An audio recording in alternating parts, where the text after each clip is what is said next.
And welcome, Hoosier Nation, to our 158th episode of the Hoosier Sound, where we are the official podcast of Indiana HQ.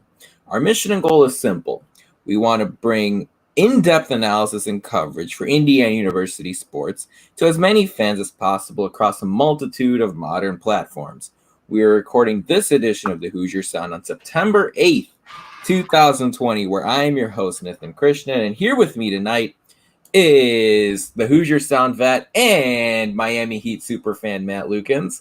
Matt, we were just talking about it before starting tonight. It looks like the Heat are slowly pulling away from Milwaukee, huh? How you feeling about that series right now? I'm feeling fine. Fine. The gentleman's sleep is very gentlemanly from the team, so we'll take that.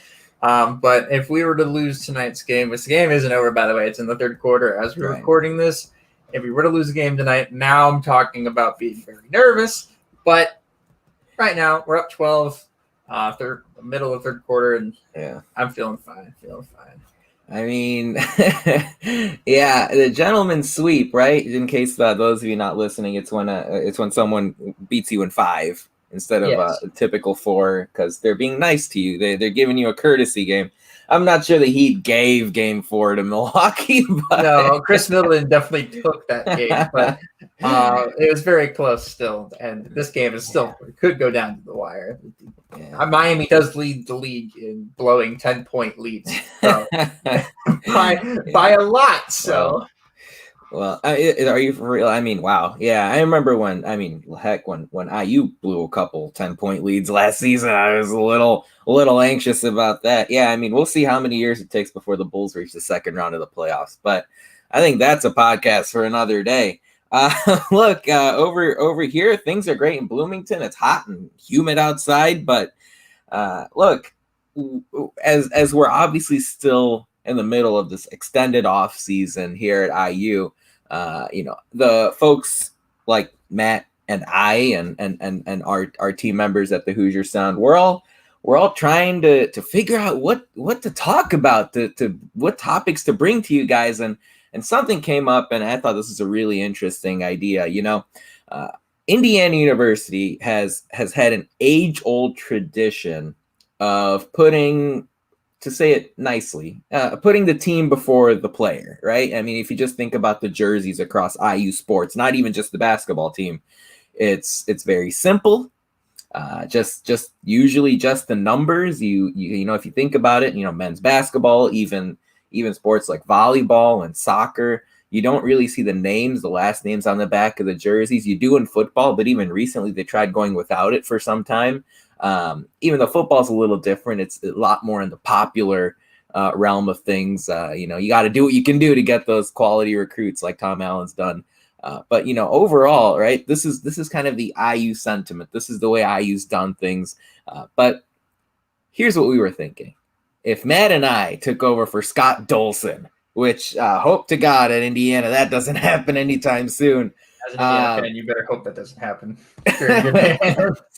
Even if we were like part of his staff, right? Even if we were part of his team in the offices at Memorial Stadium, we were asking ourselves, hey, if we could possibly retire some jersey numbers at IU, what numbers would we look at? I mean, it's something really interesting to think about. If you scour the internet, you'll find articles about, hey, this is the IU dream team that I'd put together.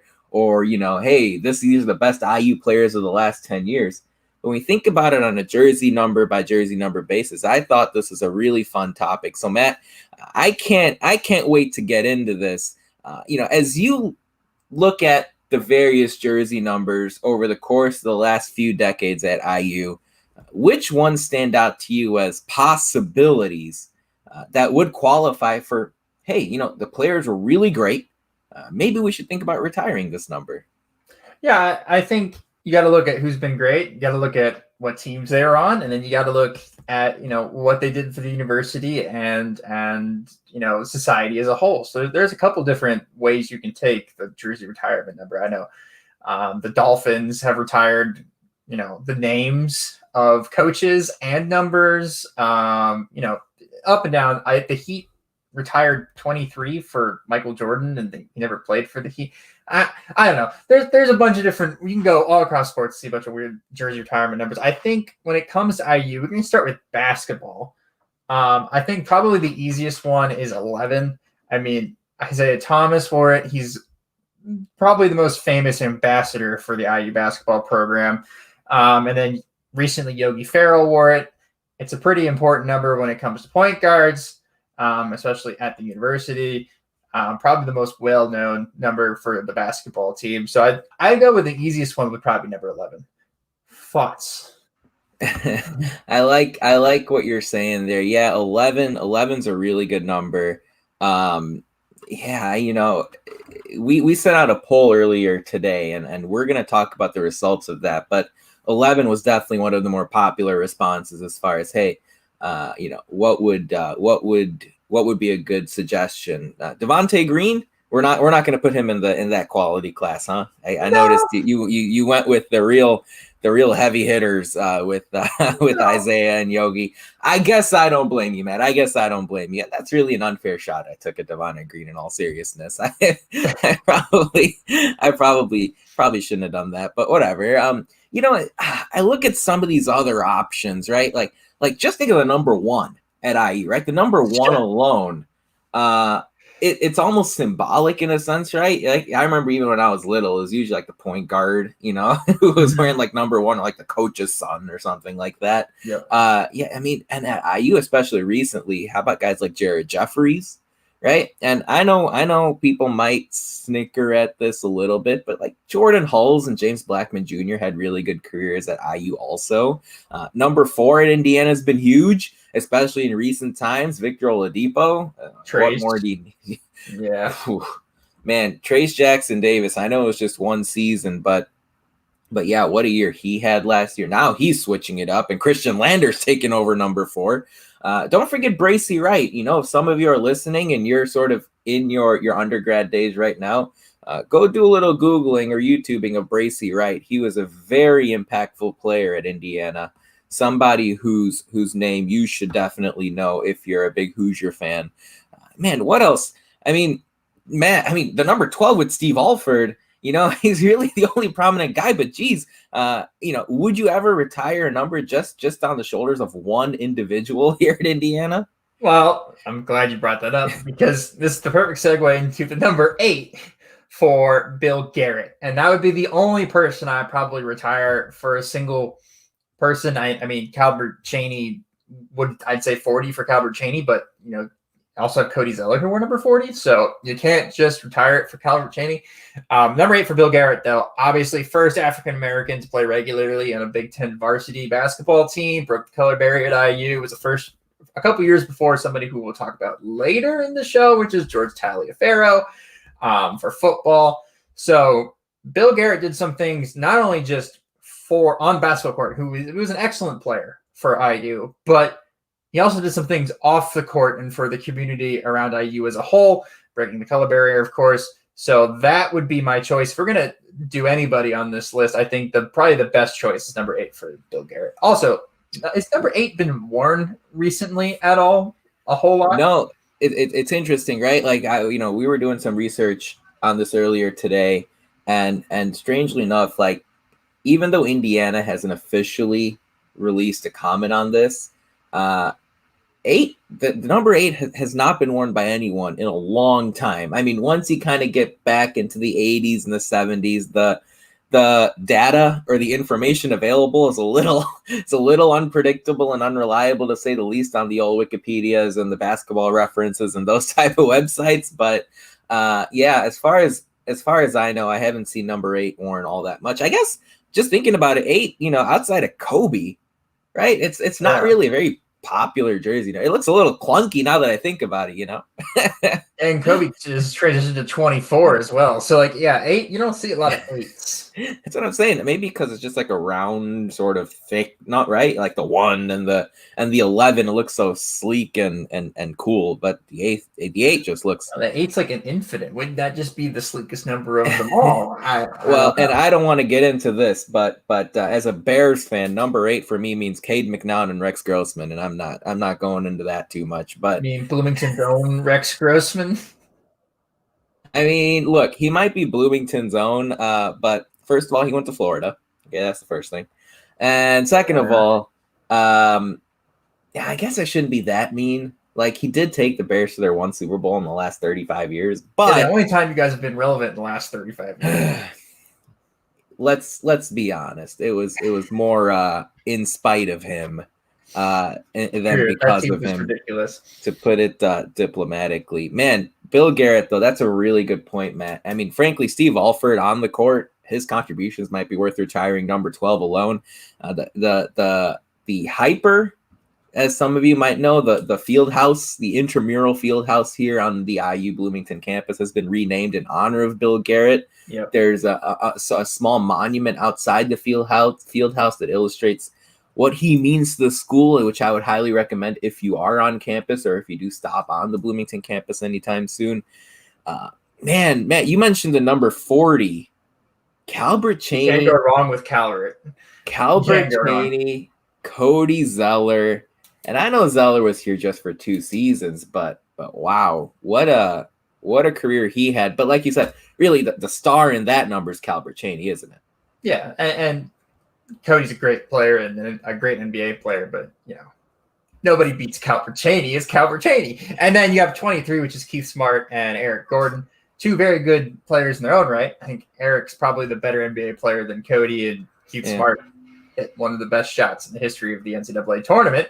So you can't go wrong with them either. So, well, man, and that's interesting, right? Like Keith Smart, he had the shot against Syracuse. Great player, by the way, in his own right. The fact that he hit that shot kind of overshadows the fact that he was the second best player on that team. Man, that also reminds me of Christian Watford's situation a little bit, right? I mean, okay, his shot obviously didn't come in the NCAA championship game, but the national championship, but it won us the Indiana Kentucky championship for a few months. For a few months, for ever, for the regular season, we're crowning champions until they play us again. They can't take that back from us. Well, the only reason I said a few months, right? They ended up knocking us off. I said regular season. Doesn't matter. Yeah, it doesn't matter. I mean, I'm not sure John Calipari's returned into the Bloomington city limits since that night. But man, Calbert Cheney, he averaged at least 17 points a game. Not sure what that was. It's a little commotion outside. Calbert Cheney averaged 17 points a game in each of his 4 seasons. And what those of you who may be a little bit younger need to understand is when Cheney played at Indiana in the late 80s, early 90s, freshmen didn't play like freshmen play now, all right? No. Calbert Cheney, Zion wasn't a thing in 1990, all right? I mean, if you were a freshman, Bill Garrett was a freshman when he was on the IU basketball team in the late 40s, and he had to sit out a year. Calbert Cheney, I mean, guys didn't have to sit out a year when he played, but my God, the Zions and the RJ Barretts and whoever the ones and dones are nowadays. And that never happened. That did not happen. And if you were there for 1 year at a university, you had to have killed it for you to leave. So, teams built their rosters on 4-year players back in the day. You had, the UNLV teams, even they would have 2 and dones, 3 and dones, but they still had those 4-year players that would stay there forever. So, well, and that's, I mean, so true. And by the way, you were talking about Keith Smart getting his career overshadowed a little bit. He was a double-digit scorer, at a key position. The guard position started almost every game for Bob Knight that Keith Smart played in. By the way, Bracy Wright, just to close that loop, he was an 18-point per game scorer, a couple decades ago. Okay, so that's somebody that, like I said, if you're kind of a younger IU basketball fan, definitely hit up the Google machine, hit up the YouTubes, check out Bracy Wright, because he was sort of I'm struggling to think of like a current college basketball or NBA comparison for Bracy Wright, sort of a jack of all trades guard. Matt, I'll let you think about that, but real quick, I'm going to tell all of you who won the week this past week in IU sports. And over the course of the last few days, there's been a lot of news around IU. Unfortunately, not so much in the sports realm, but Alex Dickerson,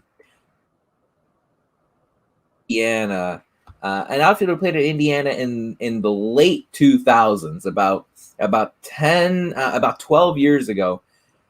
He's had a sort of long, winding career in the major leagues. He was really good at Indiana as an outfielder, a real slugging hitter in the middle of the IU lineup. Somebody, who before a guy like Kyle Schwarber, Dickerson kind of made some noise nationally for IU baseball, which was really never heard of when he did it. Dickerson had 3 home runs last Tuesday night in a game in Colorado against the Rockies, a game the Giants won like 87-2. Dickerson 23-5. So you're saying there weren't 87? All right, I guess I exaggerated just a little bit. Dickerson, though, he had 3 home runs. I mean, he's had some tough times staying up in the majors, but like I said, he's been a professional for almost a decade at this point.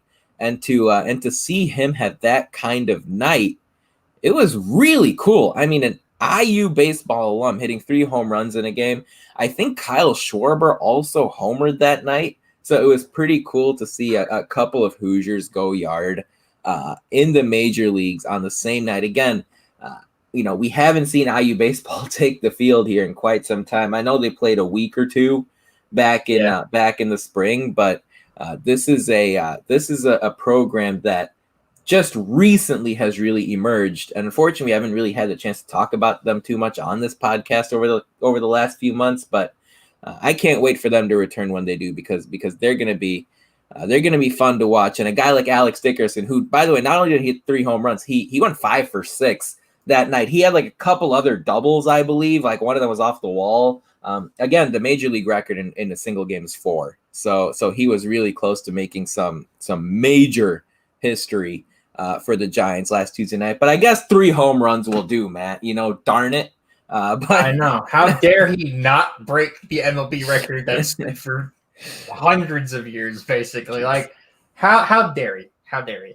But no, I think this is something we should get used to, right? Like rooting for IU baseball players, in the MLB. Like this is going to be happening. The talent is coming through Bloomington, especially recently graduating, moving on, getting into double AAA, being drafted. Like IU's program is getting to the point where we're going to be having pitchers and third baseman and first baseman and outfielders on like multiple teams playing each other, which is going to be a lot of fun as an IU fan. Just hopefully they don't get on the Cardinals, because that would be hard to root for them. Well, we don't want to alienate too many people, man. I know we got some Cardinals. Are we picking a fight? I mean, have you ever hit a baseball like 450 feet? Just throwing that out there. Just asking. No, when I played Little League, I was lucky to get the ball out the infield. Totally the same. I was really fast, okay. But if I hit the ball through the air past the clay, it was a home run in my book.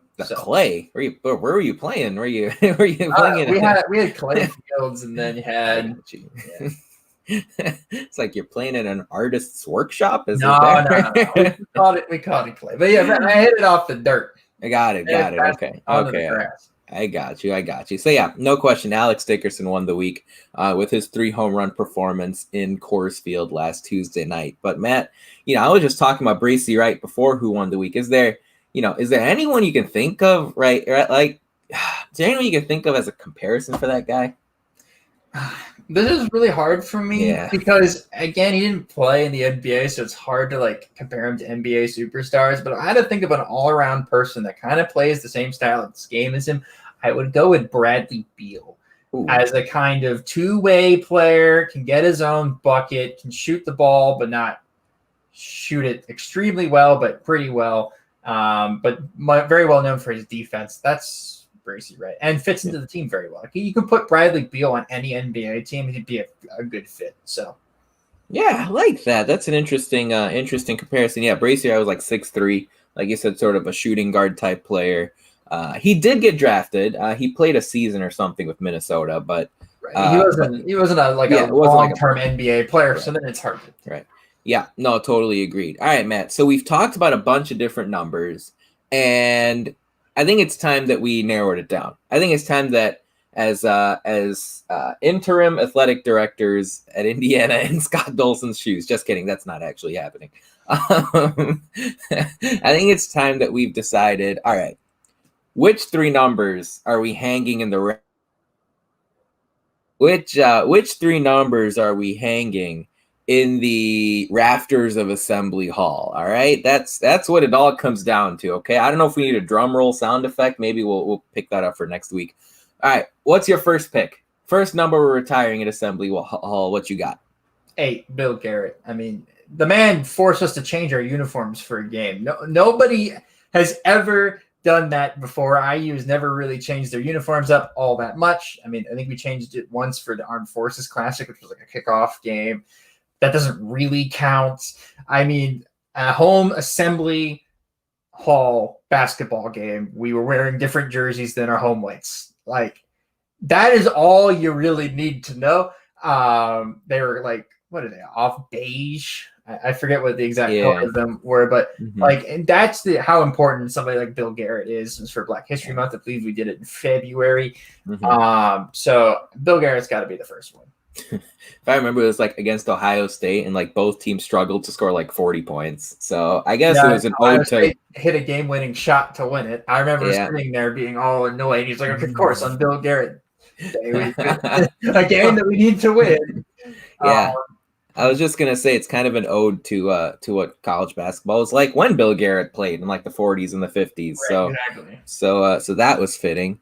No, I loved your pick there. Yeah, I think retiring the Bill Garrett number, which, like we kind of touched on earlier, it's kind of been unofficially retired. Again, Indiana has not released a statement or anything on it, but with as much honoring of Bill Garrett as they've done recently, and the school overall has, like I said, renamed the field house to Bill Garrett Fieldhouse, put a monument outside the place to commemorate who he was as a player. It's hard for me to envision seeing anyone really wearing number 8 for the years to come. My pick for the next number to hang atop their rafters at Assembly Hall is number 11, and there's really no debating that needs to be done here. Isaiah Thomas. I mean, like you said, I liked your comment earlier as far as him being kind of the ambassador for Indiana basketball. I think the first name that comes to people's minds nowadays when it comes to IU is Bob Knight, still. And then the second name is Isaiah Thomas, and I think that's really what it's like. Maybe I'm wrong. Victor Oladipo's getting up there. Yogi Ferrell's getting up there. Christian Watford. But I think still it's Isaiah. So yeah, number 11. I don't think there's any doubt for me. What's the third one you're putting up? Third one, I'm probably going with 40, though secretly, because it's not a player number, but 76 as a number. Retiring that in honor of the undefeated season is something I could see. Again, I would be hard pressed if you knew the last person to wear the number 76 in IU basketball uniform. I'd be surprised if you knew that, but I think number 76 would be an interesting one. But if I had to go with one that we have on the list right now, it'd be 40 for Calbert Cheney. Yeah, Cody. Yeah. Well, yeah, not so much like a list, but just as far as like players who played, for Indiana wearing those numbers. Off the top of my head. That's creative. 76 is creative. I like that. Yeah, I think maybe one of these years Indiana just needs to have all, really big 2-digit numbers. Just give everyone something between 80 and 99. Just to really throw off all the announcers off. They'll be sitting there like, who's that checking in? I can't tell. It's number 97 on the floor. Yeah. I mean, man, outside of that, we got a lot of Twitter reaction as far as our jersey number topic is concerned. I loved what Bill Murphy said. He's kind of an IU historian, not kind of. He is an IU historian who was on our podcast a handful of months ago. But Bill Murphy commented on our poll, which we have up, that you can vote on through Thursday night. In fact, so far, we've already had 154 votes in a matter of a couple of hours. And, it's not surprising to see that the majority of people, 55% said number 11 for Isaiah and Yogi Ferrell. 38% said 40 for Chaney and Zeller. 3% said, hey, give us number 23 with Keith Smart and Eric Gordon. And then we got a lot of others. And Bill Murphy, as I mentioned his name earlier, he said, hey, how about 21 for Quinn Buckner and Slick Leonard, Bobby Slick Leonard. Such a good name. It's up there on the best names you could possibly have for a basketball player. Slick. Yeah, and I'm trying to think back over the last, handful of decades. I don't think anyone else has picked up that nickname. I mean, that's his. That's Bobby Leonard's. It's Slick Leonard, baby. Yeah. And Bill Murphy also said 42. Scott May, Mike Woodson, who's kind of a prominent NBA coaching name nowadays. Mike Woodson played basketball here at Indiana. So, yeah, all very, very serviceable options, very real possibilities. If, of course, IU did go this route. And I love Chad Schwartzkopf's comment on our Twitter poll also. He said, hey, screw this. I don't ever want them to retire numbers. It's nice to see multiple greats in the same number. It added value to the jersey, represents multiple guys. And hey, that's what separates college from the pros, right? I mean, that's kind of what makes it special. So I really see what Chad is saying there. So yeah, if you haven't seen it, go vote in our poll. Follow us over at Indiana HQ. I really want to hear what all of you have to say. So that's the basketball side of things. Let's move on to football. And football's an interesting conversation because, as far as football is concerned, and it really doesn't matter whether it's Alabama, USC, Indiana, Hawaii, I don't care. You really have to be special to stand out, because there's so many guys on the team. And there's so many guys that redshirt and transfer in and transfer out and all this type of stuff.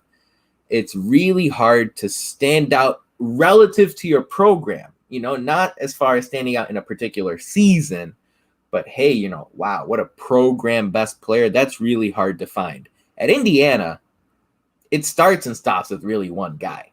I mean, especially in recent times, Antoine Randall is the man. What a player he was. He was mostly a quarterback at Indiana. He played a little bit on the basketball team at IU, then went on to be an impactful NFL player with Pittsburgh. Matt, number 11, we talked about it for basketball. What are your thoughts about retiring it for football as well? I mean, hey, he's the best player to come through IU in the last 30 years. I mean, that's not counting the players on this year's team. I'm not putting any pressure on anybody, but you could have somebody come out, have a better NFL career and better career at IU on this team under this coaching staff. But yeah, Antoine obviously was, and you talk to anybody who's been around Bloomington for a long time following IU football, and he's a fan favorite player. I mean, it's not even close. Like, you ask people who their favorite player that they've seen in IU uniform is, it's almost always the answer is Antoine Randall. The next answer would be Anthony Thompson, who's 32, but he's, you got to be a little bit older than that. So anybody that's under the age of 40 is going to say Antoine Randall that can remember him. So, I mean, it's obviously a good choice. And really, when it comes to football, we're not talking about a lot of choices here. So, well, and again, it's one of those things where, like I said, it's really hard to stand out. I mean, Matt, what if I told you someone on IU this year, let's say like Stevie Scott, right, would run for 1,270 yards and score 13 touchdowns on the ground? Would you say that's a pretty good season? That's a very good season from a college running back. Yeah. That's a really good season, right? What if I told you that same guy also punted 8 times during the season? Wouldn't that be a little crazy? A little interesting, yeah. A little crazy, right? Well, not only did Antoine Randall do that in 2000, he also, just for kicks, threw for 1,783 yards and 10 touchdowns as well. So, You talk about somebody who over the course of his IU career threw for about 7,500 yards. Punted 8 times? They did the pooch punt 8 times? I don't have the video, Matt.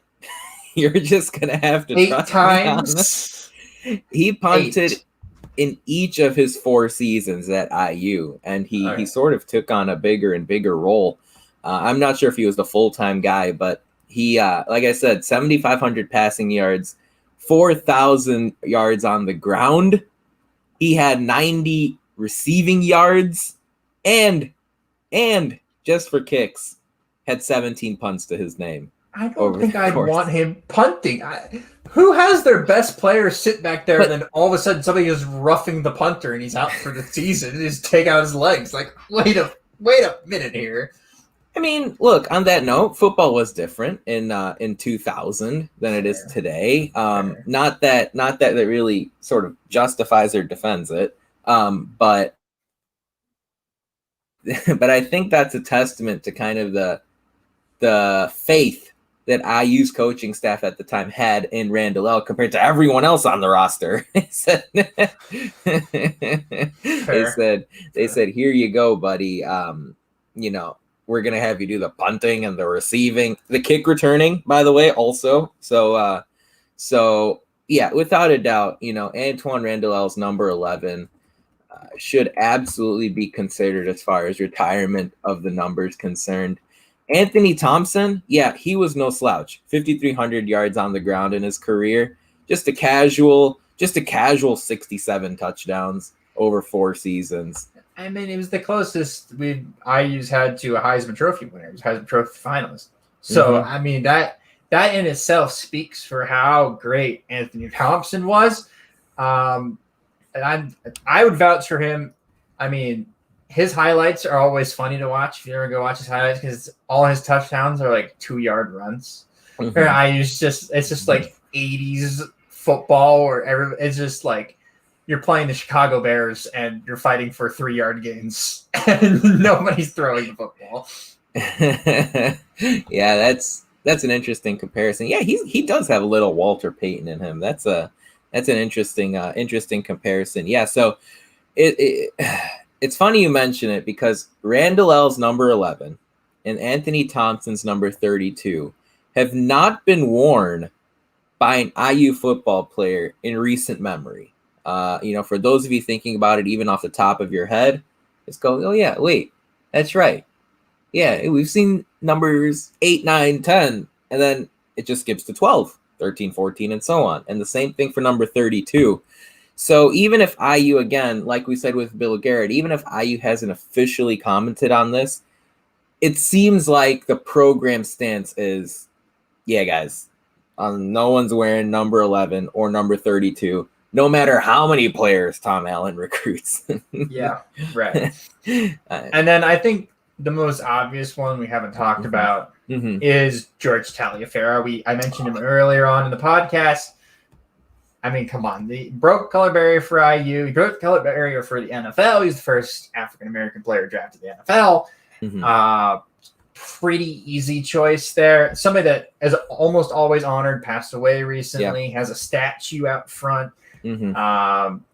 Very important to the Bloomington community and the football community at IU as well. So it's the Matt Lukens, Bill Garrett standard where last season IU football team had a game where all the players wore number 44 on their helmet. I mean, that's it. If you change, if you have to change the uniform, you deserve to have your number retired. You're that important that you can just take the administration that is so stuck in the old uniform ways that they can have to change it to honor you. Then that's it. You get your number retired. Put it up in the rafters. Yeah, I love that. Yeah, that should be like the automatic qualifier.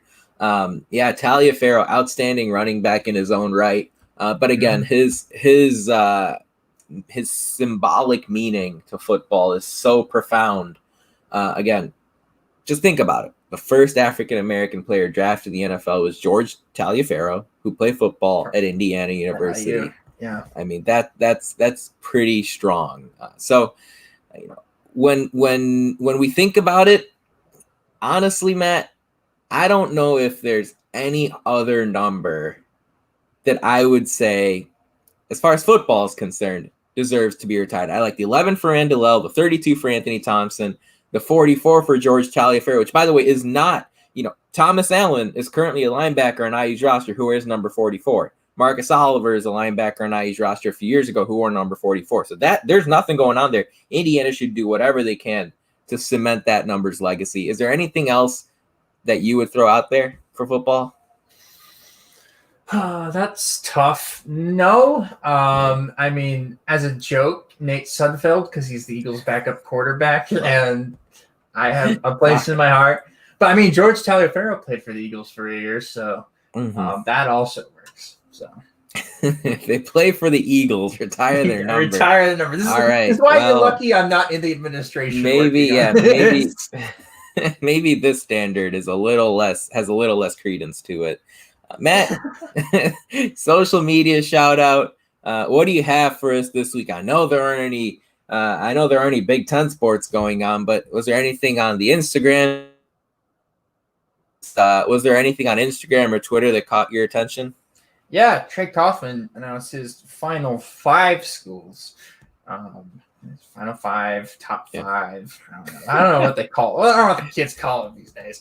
But IU made the list. Otherwise, I wouldn't be talking about it. IU did it. The other 4 schools on there were Indiana State, which is a little bit of a head scratcher, UVA, UNC, and the people from up north. Pretty. Yeah.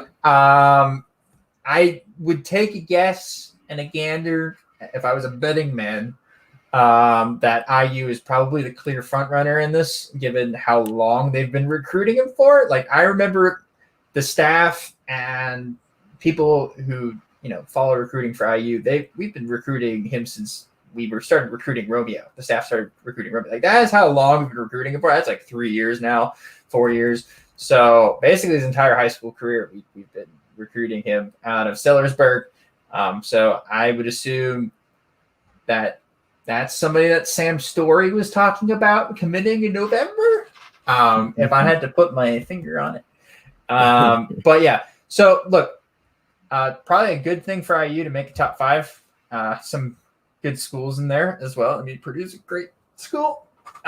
And UVA, UNC are great schools academically and for basketball wise. So nice. And I don't know what ISU is doing, but they're there. Well, they're the awkward stepchild. You're seeing some sort of movement here by these highly rated recruits to maybe take a shot at a lesser prominent program just so they can have sort of a bigger legacy there if they're only there for a season.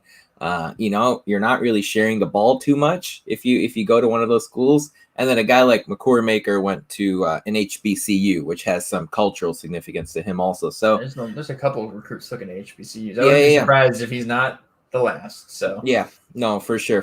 Yeah, Trey Kaufman, 6'8", 210, power forward, top 60 recruit nationally according to 24/7 Sports. Indiana's in the final 5. IU's got a number of scholarship spots available, at least 3, probably 4, assuming Trace Jackson Davis goes to the 2021 NBA draft. We had a full podcast episode on 2021 recruiting a few weeks ago. I would highly recommend all of you head over to the iTunes podcast section or wherever you listen to podcasts to go listen to that, because all of it is still relevant. Matt, as we wind down here tonight, any closing thoughts on the numbers we unofficially retired for IU basketball or IU football? I know the Heat are clinging on to a lead in the closing moments here. Is there anything else that's crossing your mind here on this 158th episode of the Hoosier Sound? The only thing crossing my mind is, if we're not going to retire numbers, at least make it a big deal if somebody wears number 8, number 44 on each of the teams. I think that they have cultural significance. Both players are really great. I think it should be handed out to a great player that plays at IU and should be handed down kind of thing. So somebody who wears 44 on the football team should pick the next person who wears 44 on the football team, and that should be like kind of a tradition. If we're not going to retire numbers, the handing down numbers is like the next level of things you can do with numbers to make them cool. And I really like that idea at IU. It brings a sort of camaraderie to the number and really, brings a sense of purpose with the uniform number you're wearing. Yeah, I think that's a really good point. As far as I'm concerned, it was interesting to me that the number 8 hasn't been worn in a long time for the basketball program. Yeah. Similarly, numbers 11 and 32 haven't been worn in a long time for the football program. And, there was no official comment by the school, but now all of a sudden you look back and you go, okay, yeah, actually, there's no question that Bill Garrett and Antoine Randall and Anthony Thompson do have a pretty, a long-lasting, almost immortalized legacy here at IU, and that's just really great to see. And hey, who knows, Matt, on this IU football roster, IU basketball roster, will we be having a podcast in 40 years or so talking about how we've got to retire Christian Lander's number? We'll see, or Michael Penix. Yeah, hopefully he hopefully his pro career is a little bit better than backup on the Eagles. But that about wraps it up for episode 158 here on the Hoosier Sound. Thank you so much for joining us. We really appreciate all your support. To hear more fantastic episodes like this one, be sure to follow us at Indiana HQ to make sure you don't miss any others in the future. You could also go to our website, indianahq.com. We have you covered both on Twitter and on the website. You won't miss a thing. Lastly, if you enjoy our show, leave us a review, tell a friend, share our links. Your support really helps us grow this podcast and reach more passionate IU fans such as yourselves. But as always, thank you for listening, Hoosier Nation, and we'll see you next time. Peace.